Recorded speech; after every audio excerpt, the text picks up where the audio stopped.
You are listening to Art Destinations, a fortnightly podcast exploring how islands shape imagination. Each season, we speak with artists and thinkers whose work is deeply connected to these distinct and contained places.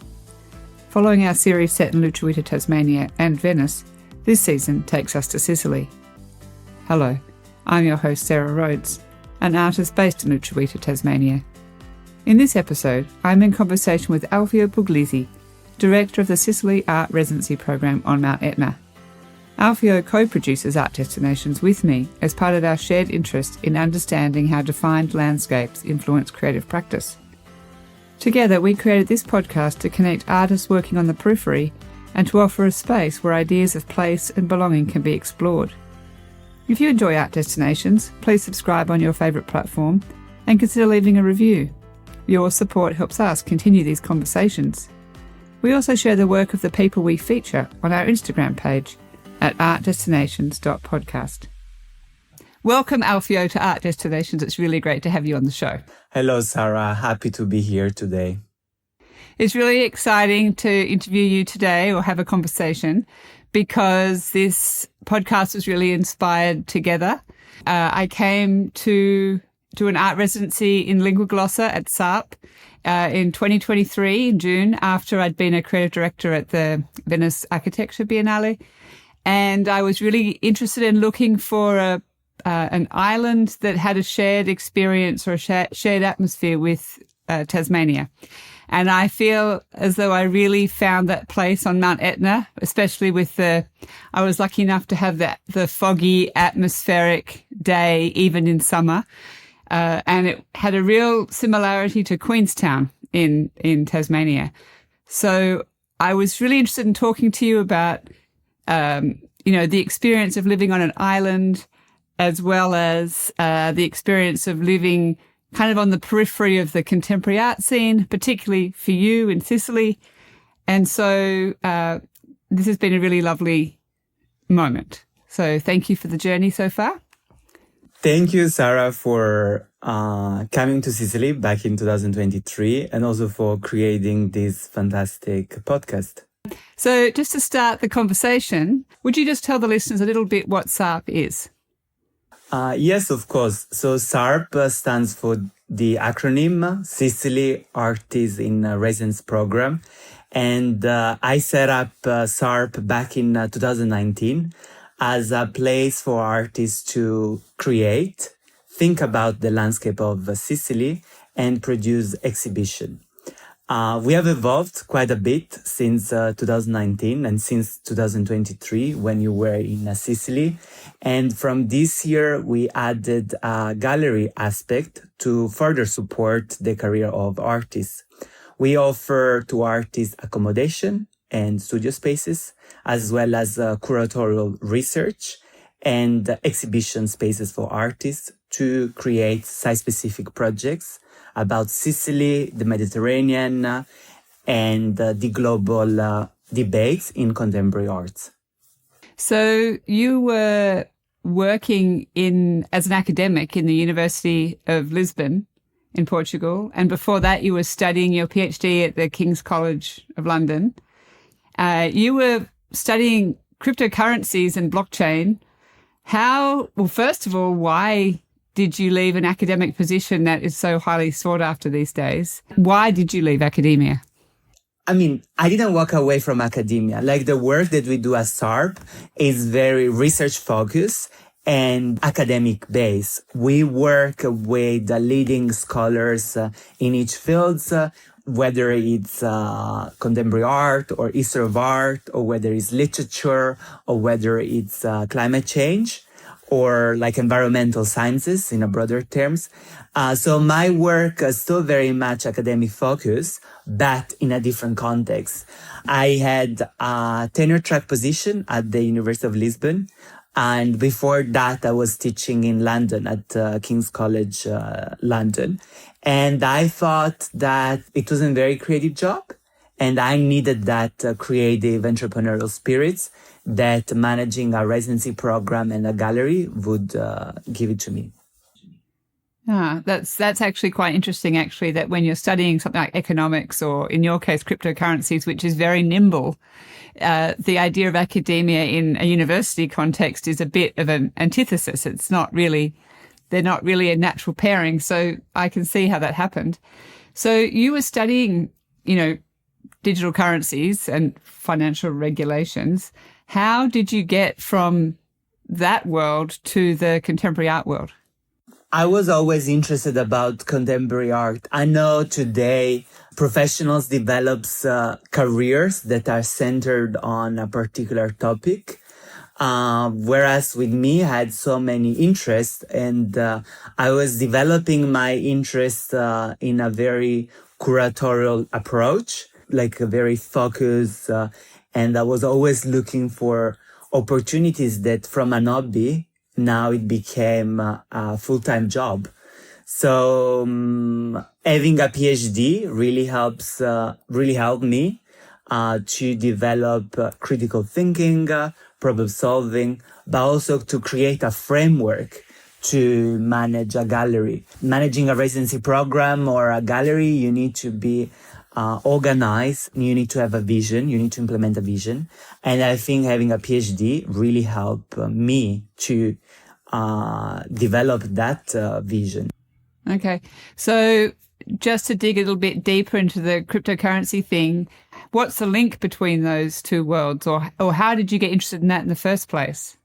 I'm a very curious person, and I was interested into like what's beyond cash and digital payments. I mean, I grew up in Italy first with the lira. So I saw the transition to euro, which was a big change for the socioeconomics characteristics of Sicilian economies. And then after the euro, I saw this increase with the use of digital payments, like contactless cards and the use of digital payments. So I was interested in new form of payments, and cryptocurrencies were, and now they are kind of developed in stable coins. Central banks have explored and are still exploring this new form of payment. So for me, it was like something, I was just curious about what is beyond cash, what is beyond digital payments, and cryptocurrencies was a new concept that was developed, which is now a bit more solidified and more researched on. So I was generally like curious about it. Cryptocurrency is a form of payment that is cryptified, so more secure. I won't go into details to not bother make bored the listeners. And now you have non-fungible tokens. So it's more like digital economic value represented in a digital world, whatever that means. You were studying for so long in, high school, university in the UK, and then were you watching Sicily change at that time, or, what drew you home? I mean, Sicily in the last 20 years have changed completely. I mean, from my grandparents' generations to my parents' generations and to myself, I've seen a big change. Historically, the post-war was characterized with this economic boom, the reductions of available land that was used for agricultural purposes. And some of these land were devoted to construct housing, affordable housing. But I've not experienced this sort of like housing boom because I was born in 1992. But I'm definitely like the witness of a different change of Sicily becoming more cosmopolitan, more international, and being more open to the world. When I moved to Edinburgh in Scotland in the early 2011, Sicily was definitely not as international as it is now. Now the island is very cosmopolitan. There are fantastic hospitality, wine projects happening in every corner of the islands. Foreigners restoring beautiful palazzos or beautiful architectural historical buildings that didn't happen in 2011. So I think some of the aristocratic families that started these new venues for hospitality projects really inspired me and gave me the confidence to come back. But once I had to come back, I had to change and a little bit how I was living in Sicily before and a bit of Sicilian mentality. So that's why I started the gallery to open up the dialogue and to offer to local audiences a new vision for contemporary art. Okay, so what's that new vision? What are they seeing now that they didn't see before you came? There was no a structure residency program as I've set it up. I mean, the residency program was an inspiration from the work by Ludovico Corrao in the west part of Sicily in Gibellina, which is the first example of artist in residence program in Sicily. Ludovico Corrao invited international acclaimed artists to create site-specific works after the earthquake that destroyed the town of Gibellina. So that was a sort of inspiration. And from 1968 to today, there were artists in residence program that now SARP provides a platform for the local community to meet international artists and see how exhibitions are created from the research phase to the production phase to the actual exhibitions opening, where you see the entire exhibition set it up, that the audience based around Etna can also see the process behind the exhibitions. So that's our new model, which is to showcase the work that's behind the scenes, works that is often not seen by the public. You go to an exhibition spaces, you go to a museum openings, and you can see some photographs of the works created in the studio of the artist. But for me and for SARP, it's so important to understand the entire creative process, as well as mapping the production phases of the projects. Because to create and produce an exhibitions, there is so much production behind the scenes and craftsmanship that is needed to set up an exhibition. So we connect the artists to production facilities in Sicily to produce exhibitions. Have you had a curator who's mentored you? Because you have come from an economics background and obviously you have a deep understanding of art, but it's not been your training. Or have you just worked it out as you go? I worked as I go. I am a good listener, so I listen to curators, museum directors, other art dealers, to artists. And I've learned most of the curatorial practices or curatorial research as I'm developing a project. So it's more like a hands-on, pragmatic approach to contemporary art.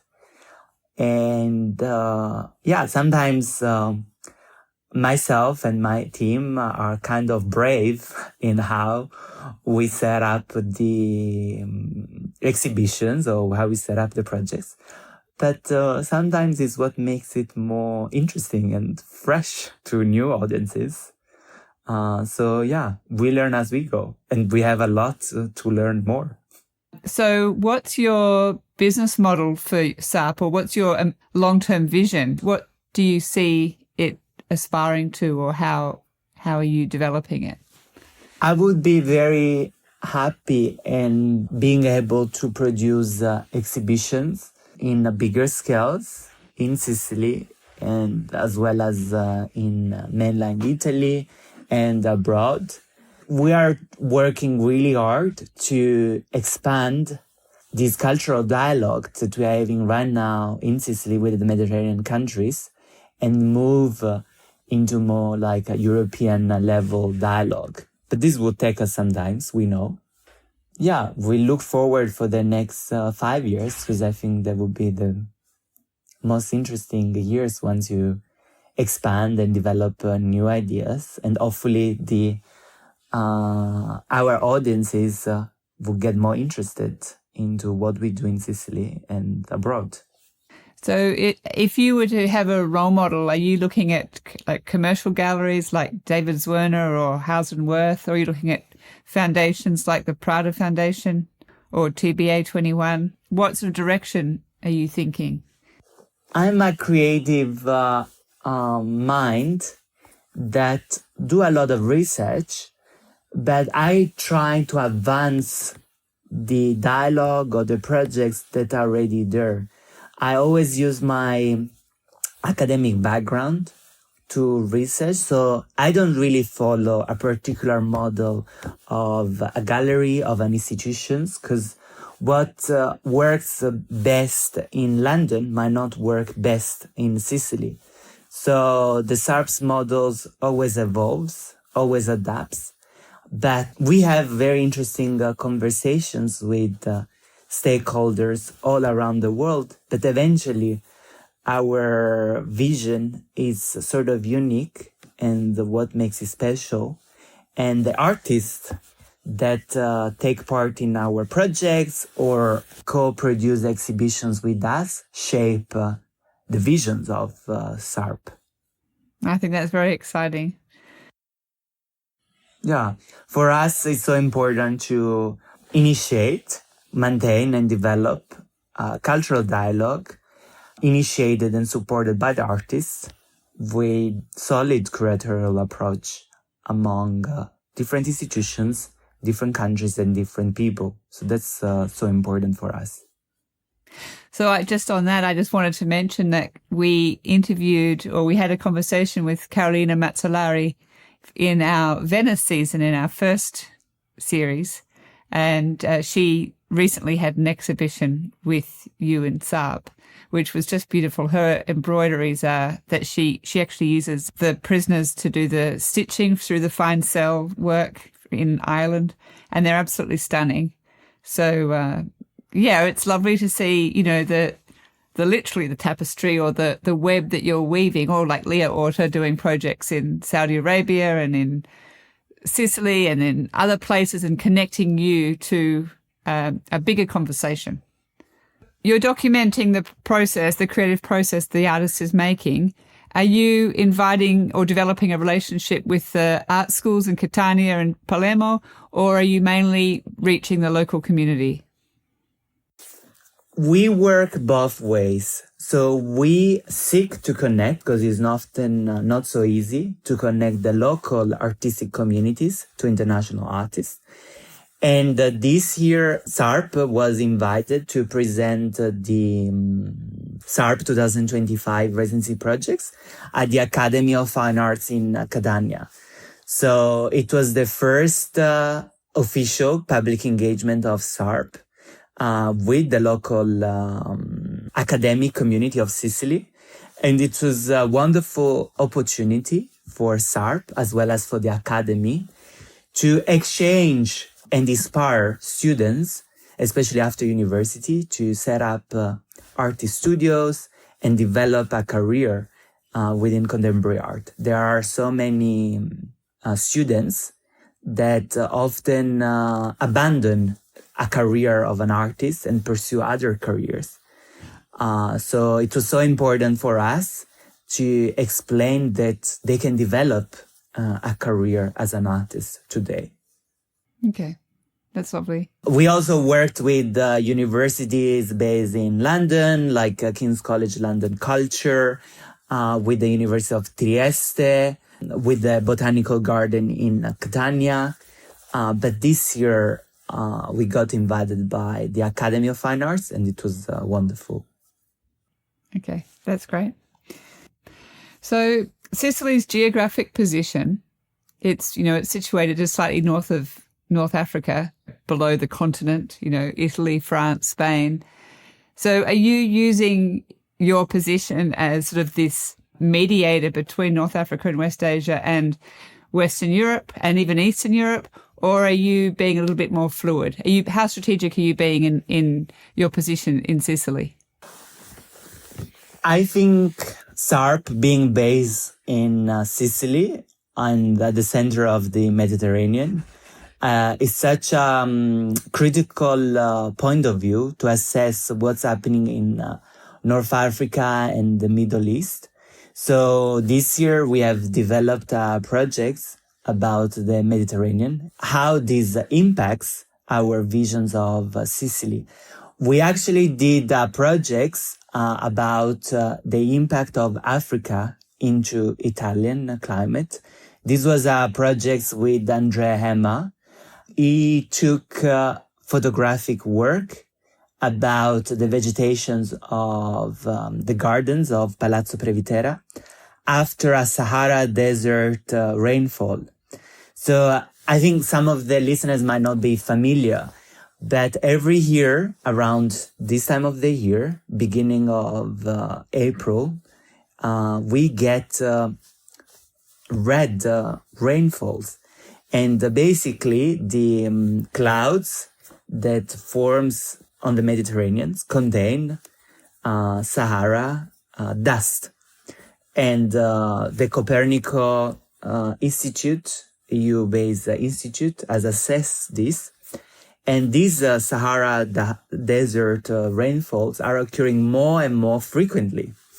So this was sort of like the inspirations to start to assess the impact and the relationship, whether it's a meteorological, whether it's a socioeconomical or anthropological, the impact of Africa on Sicily.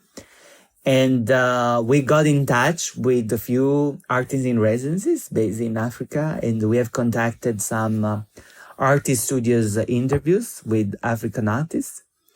But we will definitely need to do more. So I think this is more a long-term vision for SARP to develop these connections and understand deeper the positioning of Sicily and the relationship with North Africa and the Middle East. It's like a focus of our program for the coming years. That's very poetic. The red rain, red dust. Yes, I mean, the artist, when he was conducting the documentation, was very surprised. And then when he was scanning leaves and taking photos of the leaves, the red was appearing. And this transformed into like sort of pigment backgrounds of digital sculptures titled Phenomena, which was on view in Sicily at our exhibition spaces, but also was part of nomadic projects exhibited in Los Angeles, Singapore, and Hong Kong. At first, it was just a color, but then once you dig deeper, you understand that it wasn't just simply red color on the leaves, but it was the result of a meteorological phenomena coming from Africa. What do you think happens, what magic happens when an international artist comes to a place like Sicily that has traditionally been seen as a place on the periphery, even though it's the center of the Mediterranean, but it's still, everything's happening in London, Paris, New York, Milan, so that they would be bringing the edge that they're coming to, there would be something different happening that they can't actually achieve in those centers. What do you think? Would you say that's true? Yeah, Sicily is sort of peripheric, and the Sicilian mentality loves foreign peoples in a sense, because they always bring a new perspective. And this has been true in the 17th century, on the 18th century, when Sicilian families were welcoming the travelers from Northern Europe to Sicily.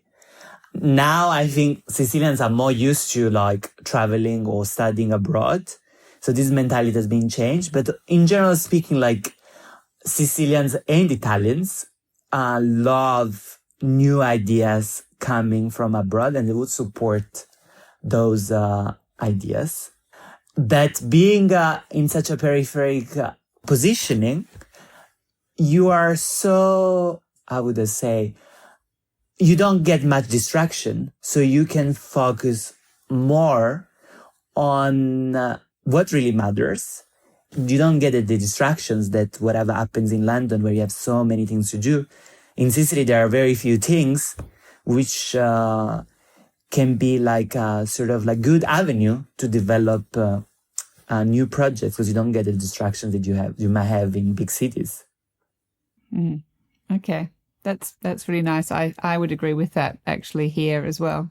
You need to be quite entrepreneurial to do what you're doing, or at least be a creative thinker. Does your family have a history of being an entrepreneurs? Yeah, for sure. Like the family have been entrepreneurial within agriculture for many centuries. Back in the 19th century, one family member introduced on Etna insolia, which is a variety of grape. And my great uncle, together with another local wine entrepreneur, wine producers, set up the first Etna DOC for winemaking, which is a special appellation for the productions of Etna wines, and is one of the top 4 wine certificate famous in Italy. So they were definitely entrepreneurs. I think also their entrepreneurship spirit was based on existential courage, because back in the days there was so much uncertainty. Agriculture was the core part of their business models, and they would frame this entrepreneurship spirit in different agricultural estates scattered all around Etna. In case something would have happened to their crops would have been safe in another side of Etna. So they were not relying all their resources in a particular crop. It's like the saying today, don't put all your eggs in one basket. I think that was a part of their entrepreneurial spirit that really shaped generations of our family. And another part of the entrepreneurial spirit was connected to virtue ethics, in a sense. In the library inside the palazzo, we have a few books by Aristotle. For them, was not just being entrepreneurial, but also being a good person and contributing to the local community. So it wasn't just about flourishing their own resources, but it was all about flourishing the resources of the community where they were working and they were engaging, which is something that it has been overlooked in recent years. And I think it's inspiring for what I do now and what I will be doing in the future. That's a very nice thing to hold with you, actually. It's a lovely reminder each day to think about that as a, what you can contribute rather than what you can take. I like that. Yeah, I mean, they set up schools for the education of women. They set up, when I say they, it's like the Previtera family. The organization of the family was very big, and many family members would have been involved in the management of the agricultural estates, of the historic buildings, of the entrepreneurial endeavors, as well as their philanthropic activities. So they live by that saying of being a good person and flourishing the local community. So it was so important for them to support the local. That's what Italy is so good at. That's what makes Italy so special, I think. A lot of countries, think it's too expensive, so they let those skills go. But those things are really what makes Italy so great. What approaches have your family instilled in you that you're bringing to SARP? Every exhibitions that we produce at SARP engage with a local craftsman, whether it's to build wood frames for paintings, or whether it's about sourcing stones for sculptures, or for bigger projects like historic buildings. We worked with 10 local artisans, whether they are ironmonger, whether they are wood carpenters, or ceramic tiles decorators. We try to not build new buildings, but we try to restore as much as possible. So I think this approach has a big impact for the local community, not just in economic value, but also reinforce some of the craftsman traditions that have been lost or not pursued in sort of like a bigger scales. Well, that's really good to know that it will still carry on for a little bit longer, because in many countries it's just disappearing. Yes, I think in Italy and in Sicily there are a lot of craftsmen that are willing to pursue projects that are time-consuming and maybe not as financially remunerated as other jobs. But these craftsmen are so motivated by the passion and the proud that they will gain from doing these refurbishment projects that makes them so special and is worth to keep supporting the local craftsmen in Sicily and in Italy. Okay, so you're supporting the local economy in many ways. You know, you're finding skilled people and matching them with the artists. Yeah, definitely. The productions of the exhibitions occurs, I would say, 70 to 80% in Sicily. So we are trying to localize the productions of exhibition in Sicily rather than producing an exhibition in London or Berlin or Paris and then transferring the works from a big city to Sicily. So we are trying to produce exhibitions in Sicily. And it's all the more exciting for those artists when they come and stay in your beautiful palazzo, that you so generously give them a space. And it's been in your family for 400 years? Yeah, that's correct. So would you just describe the palazzo for a minute? The palazzo, it's an historic building. It is a hotel. It is living museums, because I still live within one part of a palazzo of more than 2,000 square meters. And it's also a bar and a restaurant from June this year. It has stayed in the same family for 350 years, and survived the big earthquake of the 17th century that destroyed the east coast of Sicily. So it's very much a stratification of history. You have within the palazzo a lava flows from 1180, then you have the 17th century piano nobile, and then the interventions from my ancestors in the 19th century, and eventually my interventions of the 21st century with modern technology, solar panels, but still preserved much of his historic rooms and much of his original structure. So it's a very interesting building, and how it is adapted through this century. I think when I went there, the gallery was at the entry when you first come in. The walls of the gallery are shared with the sort of the tongue of the lava that stopped as the foundations of the room. I think you've turned that into the restaurant now? No, that's still the gallery. Oh, good. Oh, good. One of the galleries is two.